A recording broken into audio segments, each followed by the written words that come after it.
விருச்சிக ராசிக்காரர்கள், என் இதயத்தின் இடப்பக்கம் இருக்கும் விருச்சிக ராசிக்காரர்களே, அமெரிக்காவிலேருந்து ஃபோன் பண்ணுறாங்க, ஐரோப்பாவிலேருந்து ஃபோன் பண்ணுறாங்க, மலேசியாவிலேருந்து ஃபோன் பண்ணுறாங்க, மடகாஸ்கர்லேருந்து ஃபோன் எங்கெங்கே இருந்தோ விருச்சிக ராசிக்காரர்களா சார், நான் விருச்சிக ராசி எட்டுக்குடிய புத பகவான் 3ஆம் இடத்தில் மறையும் பொழுது விபரீத ராஜயோகம் உண்டாகிறது.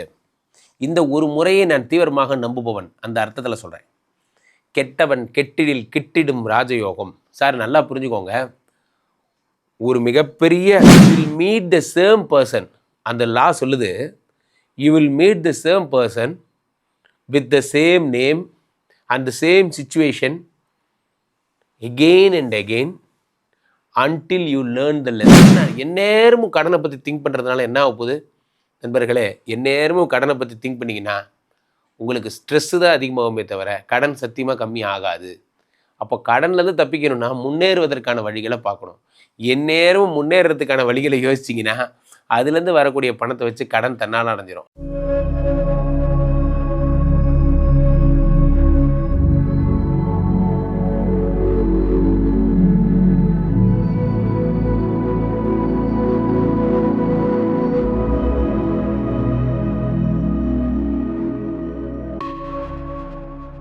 உலகெங்கிலும் இருக்கும் ஆன்மீக பரிகார நேயர்கள் அனைவருக்கும் வணக்கம்.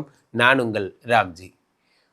விருச்சிக ராசிக்காரர்கள், என் இதயத்தின் இடப்பக்கம் இருக்கும் விருச்சிக ராசிக்காரர்களே, அமெரிக்காவிலேருந்து ஃபோன் பண்ணுறாங்க, ஐரோப்பாவிலேருந்து ஃபோன் பண்ணுறாங்க, மலேசியாவிலேருந்து ஃபோன் பண்ணுறாங்க, மடகாஸ்கர்லேருந்து ஃபோன் எங்கெங்கே இருந்தோ விருச்சிக ராசிக்காரர்களா சார், நான் விருச்சிக ராசி சொல்லும்போதே எனக்கு ஏதாவது ஆஃபர் ப்ரைஸ் இருக்கா? அடுத்த வார்த்தை நம்ம மக்கள் பாருங்கள், ஜாதகம் பார்க்கணும் சார், ஆஃபர் ப்ரைஸ் இருக்கா? நான் விருச்சிக ராசி. ஏங்க, விருச்சிக ராசிக்காரங்கள்ட்ட ஐ லவ் யூன்னு சொன்னால் அதை நீங்கள் இப்படியா பயன்படுத்துவீங்க?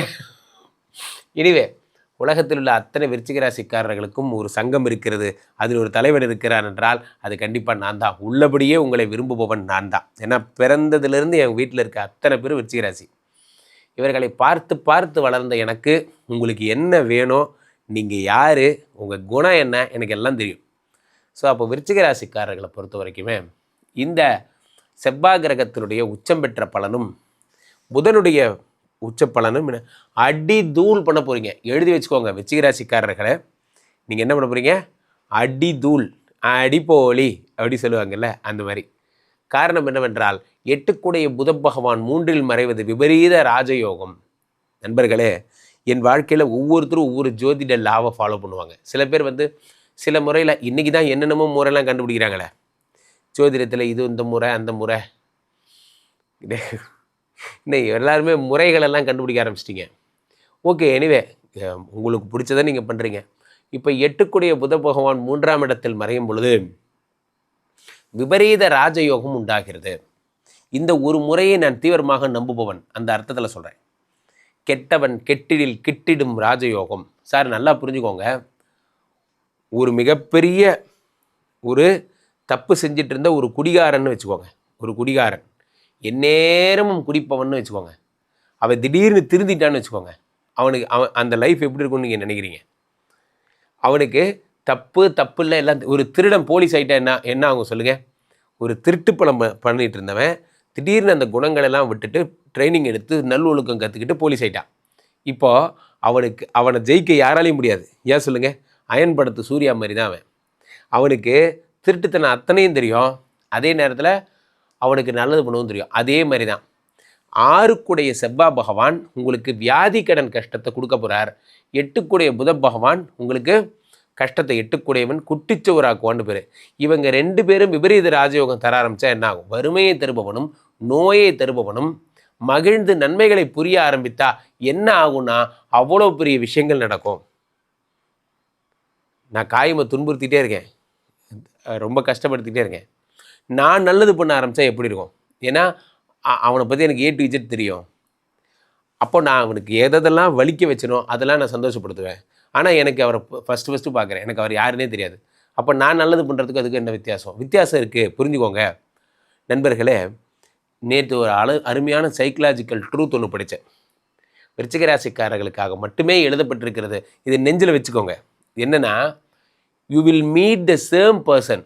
அந்த லா சொல்லுது, you will meet the same person with the same name and the same situation again and again until you learn the lesson.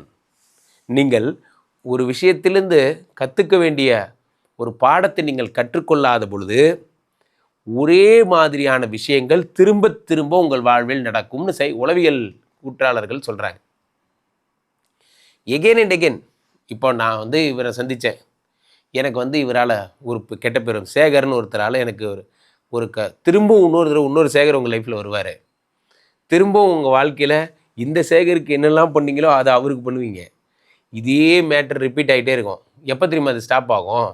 நீங்கள் எப்போ கற்றுக்கிறீங்களோ அப்போ ஸ்டாப் ஆகும். ஓஹோ, நம்ம தான் கொஞ்சம் தப்பு பண்ணுறோம், நம்மளை திருத்திக்கலான்னு என்றைக்கு நீங்கள் உங்களை திருத்திக்கிறீங்களோ இனிமேல் சேகருங்க உங்கள் வாழ்க்கையில் வரமாட்டாங்க, நின்று போய்டும். இதெல்லாம் இது லைஃபோட பிரபஞ்சத்துடைய ரூல். அது மாதிரி தான் விருச்சிக ராசிக்காரர்களுக்கு ஒரே தப்பே திரும்ப திரும்ப நடக்குது. 8 கூடியவன் 3ஆம் இடத்தில் மறையும் பொழுது தேவையில்லாமல் கண்ணை மூடிட்டு இன்வெஸ்ட் பண்ணுறீங்க. ஒரு கட்டடத்தை டெவலப் பண்ணுறேன்னு சொன்னால் உடனே என்ன பண்ண ஆரம்பிச்சிருங்க, கடன்னு நீங்கள் ஒரு 10 லட்சம் 15 லட்சம் கொடுத்து கட்டடத்தை டெவலப் பண்ணுறீங்க, இன்ஃப்ராஸ்ட்ரக்சர் டெவலப் பண்ணிடுறீங்க. உங்கள் பிஸ்னஸை டெவலப் பண்ணலான்னு சொன்னதுக்கு அர்த்தம் இவ்வளோ பெரிய கட்டடம் கட்டலான்னு அர்த்தம் இல்லை. டெவலப் பண்ணலான்னு சொன்னதுக்கு அர்த்தம் உள்ள 2 ஃபோட்டோ மாட்டி உள்ள 2 குஷன் சோஃபா போட்டு விட்டால் கூட அது டெவலப்மெண்ட்டு தான். எல்லாத்தையும் சீரியஸாக எடுத்துக்கிட்டு you are taking too much of responsibilities in your head. 6 கூடியவன் 3ஆம் இடத்தில் மறையும் பொழுது என்ன ஆகுது அப்படின்னா வியாதி கடன் கஷ்டம் அடைகிறது. எந்நேரமும் கடனை பற்றி திங்க் பண்ணுறதுனால என்ன ஆகுது நண்பர்களே? எந்நேரமும் கடனை பற்றி திங்க் பண்ணிங்கன்னா உங்களுக்கு ஸ்ட்ரெஸ்ஸு தான் அதிகமாகுமே தவிர கடன் சத்தியமாக கம்மி ஆகாது. அப்போ கடன்லேருந்து தப்பிக்கணும்னா முன்னேறுவதற்கான வழிகளை பார்க்கணும். எந்நேரமும் முன்னேறதுக்கான வழிகளை யோசிச்சிங்கன்னா அதுலேருந்து வரக்கூடிய பணத்தை வச்சு கடன் தன்னால் அடைஞ்சிடும். ஆனால் நம்ம பண்ண வேண்டியது என்ன? நம்ம வியாதியை பற்றி கவலைப்படுற இதே நேரம் ஆரோக்கியத்தை பற்றி கவலைப்படுறது இல்லை. அப்போ விருச்சிக ராசிக்காரர்கள் 6 கூடியவன் 3ஆம் இடத்தில் மறைந்து விபரீத ராஜயோகம் பெறும் பொழுது கடன் அடைய போகிறது. இந்த புத்தாண்டு தொடங்கினதுலேருந்து சிறுக சிறுக சேமிக்க தொடங்குகிறீர்கள். சிறுக சிறுக உங்களுடைய நோய்களை சரி செய்ய தொடங்கு. விருச்சிக ராசிக்காரர்களுக்கு கடன் தீர்றதெல்லாம் கூட அப்புறம் தாங்க. முதல்ல நீங்கள் ப்ராப்பர்ட்டி வாங்குறது, உடம்பை சரி பண்ணுறது, இந்த விஷயத்த நீங்கள் ஃபோக்கஸ் பண்ண போகிறீங்க. ஏன்னா 6 கூடியவன் 3இல் மறைந்து விபரீத ராஜயோகம் பெறும் பொழுது ப்ராப்பர்ட்டி நீங்கள் உங்களுடைய நோய்களை ஃபோக்கஸ் பண்ணுறீங்க. டாக்டர் சொல்கிறான், இன்றைக்கி யூடியூப் எடுத்து பார்த்தா ஒரு வீடியோ பார்த்தா போதும், ரிலவெண்ட் வீடியோன்னு ஒரு 200 வீடியோ வந்துடுது. மணத்தக்காளி சாப்பிட்லாமான்னு ஒரு வீடியோ பார்த்துருங்க, அது பின்னாடியே ஒரு 200 வீடியோ வரும். ஜிகிர்தண்டா சாப்பிட்டா நல்லதுங்கிற வரைக்கும் வரும், வரிசையாக வரும். நம்மளை பார்த்து தான் அந்த டாக்டருங்கெல்லாம் சொல்கிறாங்களா இல்லை டாக்டருங்க பேசுகிறது கேட்டு தான் நம்ம இப்படி ஆகிட்டோமான்னு தெரில. ஏன்னா நான் எந்த டாக்டரையும் கிண்டல் பண்ணல. ஏன்னா ஒரு எதுக்காகனா ஒரு இன்ஸ்ட்ரக்ஷன் ஒரு டாக்டர் கொடுங்கடா. ஒரு ஊரே வந்து ஒரு சாப்பிட்டா தப்புங்க. அது யாராவது லிவர் டெத்தெல்லாம் ஆகிட்டாங்கன்னா செத்தம், அவ்வளோதான். அடுத்த 2 நாளைக்கு சோசியல் மீடியாவில் ஒரு 500 வீடியோ சுத்தம். காப்பி டீ குடித்தா லிவர் கெட்டு போயிடும், டென்ஷனானா லிவர் கெட்டு போயிடும், கத்தி பேசினா லிவர் கெட்டு போயிடும். இப்போ என்ன தான் பண்ணுங்கிறீங்கப்பா, அந்த மாதிரி வரிசையாக போடுவாங்க. 6 கூடியவன் 3ஆம் இடத்தில் மறையும் பொழுது உங்களுடைய உடல்நிலை நீங்கள் பார்த்து கொள்ள துவங்குறீங்க. இந்த ஜனவரி 1ஆம் தேதியிலேருந்து ஒரு பிளட்ஜ் எடுத்துக்கோங்க. என்ன? டெய்லி வாக்கிங் போவேன், டெய்லி சாப்பிடுவேன், டெய்லி உடம்பை நல்லா பார்த்துப்பேன், உடம்பை பிளட்ஜ் எடுங்க. இந்த மாற்றம் உங்களுக்கு ஏற்படும். விருச்சிக ராசிக்காரங்கள் பெல்லி வெயிட்லாம் குறைக்க போகிறீங்க, ஸ்லிம் ஆக போகிறீங்க. சரி, ஆண்களாக இருந்தால் 6 பேக்லாம் ஆக போகிறீங்க. நண்பர்களே, நம்மை நாம் அழகுபடுத்துவதை விட உலகில் செல்ஃப் லவ்வை விட உலகத்தில் வேறு என்ன இருக்குன்றேன். நம்ம உடம்பை நம்ம சந்தோஷமாக வச்சுக்கணும். நமக்கான பண வரவை நம்ம பார்த்துக்கணும். நம்மளை பார்த்துக்குங்க, அது போதும். நல்லதை சாப்பிடுங்க, நல்லா சாப்பிடுங்க, நல்லதை சாப்பிடுங்க. 8 கூடியவன் 3ஆம் இடத்தில் மறையும் பொழுது ஆயிலை அதிகரிக்கக்கூடிய விஷயங்கள் எல்லாம் அதிகரிக்க போகுது. இனிமேல் நீங்கள் வந்து காஃபி சாப்பிட்றீங்க, இனிமேல் காஃபிக்கு பதிலாக லெமன் டீ சாப்பிடுங்க. அந்த மாதிரியான விஷயங்கள் உங்களுக்கு ஃபோக்கஸ் எல்லாமே வந்து என்ன ஆகுது? இனிமேல் பீஸா பர்கர் சாப்பிட்டவங்கலாம் நான் இனிமேல் வந்து இந்த இயற்கை உணவுகள் எடுத்துக்க போகிறேன். வாழ்க்கையை அப்படியே மாற்றுங்க. ஜனவரி 1 தொடங்கி ஜனவரி 31 வரை, அது டிசம்பர் 31 வரை, அடுத்த வருடம் ஃபுல்லாக உங்களுடைய பாயிண்ட் ஆஃப் வியூ வெறும் இயற்கை உணவுகள் சாப்பிட்றதா இருக்கணும். உடம்பை சரி பண்ணுங்க. அது அழகாக மனசு உடம்பு தேங்க்ஸ் சொல்லும், உங்களுக்கு ரொம்ப நன்றின்னு சொல்லும். கீழே போய்ட்டுருக்கு இந்த 2 நம்பரை கூப்பிடுங்க. உங்களுடைய சொந்த ஜாதகத்தை பார்த்து கொள்ளுங்கள். உலக புகழ் வாய்ந்த நமது விஸ்வரூப விஷ்ணு மாயா எழுந்தரில் இருக்கக்கூடிய புனிதமான இந்த ஸ்ரீமடத்தில் தினசரி நடக்கின்ற விஷ்ணு மாயா ஹோமங்களில் கலந்து கொள்ளுங்கள். மீண்டும் ஒரு நல்ல பதிவில் சந்திப்போம். நன்றி, வணக்கம். இங்கே ஸ்தாபிதம் செய்யப்படுகிறார் விஷ்ணு மாயா. அது தமிழ்நாட்டில் இங்கே போரூர் கார்டன் ஃபேஸ் உள்ள ஸ்ரீமடத்தில் மட்டும்தான் இருக்கிறது.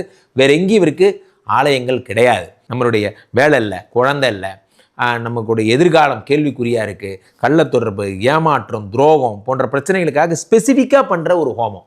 இந்த ஹோமம் 48 நாள் தினமும் பண்ணுறோம். இப்போ நீங்கள் புக் பண்ணுறீங்கன்னா இன்னிலேருந்து 48 நாள் இந்த ஹோமம் பண்ணி உங்களுக்கு அந்த பிரச்சனைகளை சேலஞ்சிங்காக சரி பண்ணி தரோம். ஸோ விஷ்ணுமாயா சாத்தனுடைய ஆலயத்திற்கு நீங்கள் வாருங்கள், இந்த ஸ்ரீமடத்திற்கு வாருங்கள், வந்து இந்த ஹோமத்தில் கலந்து கொள்ளுங்கள். இதை பற்றி தரவுகள் கீழே போயிட்டு இருக்க நம்பரை கேட்டு தெரிஞ்சு புக் பண்ணிக்கிட்டு இந்த ஹோமத்தில் நீங்களும் பங்கெடுக்கலாம்.